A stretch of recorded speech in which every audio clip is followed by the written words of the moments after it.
Thanks so much. 24 minutes after the hour, a Georgia congressman goes to bat for an Army chaplain he claims was wrongly warned about using religion in counseling services.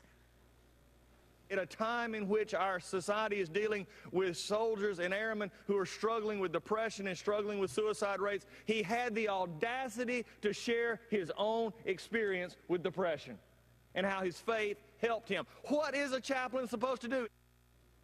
Is this just one more example of a larger movement against religion in our military? That Congressman Doug Collins joins us now. Thanks for being with us.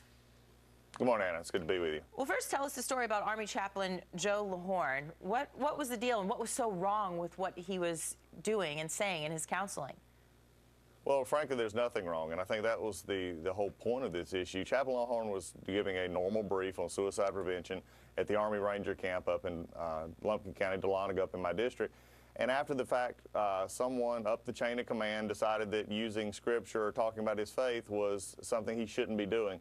And really everything that we have looked at, and me being a chaplain as well in the United States Air Force Reserve, said he did nothing outside the bounds, and yet the Army would not remove the letter of concern from his file. We feel like that is just simply trying to chill chaplains into not expressing their faith and doing the job they're supposed to be doing.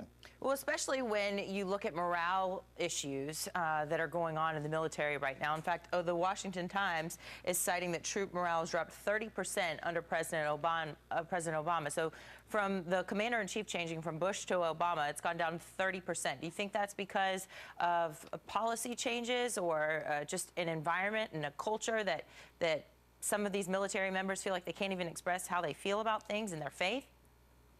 Well, I think right now what we're dealing with is people who claim to be tolerant are actually the most intolerant, especially when they have hearable beliefs that they truly don't believe in. Chaplains are there for everyone, whether they have faith or no faith. And the chaplains need to be able to operate under their own faith background and also operate within the military. And right now there seems to be under attack for doing just that.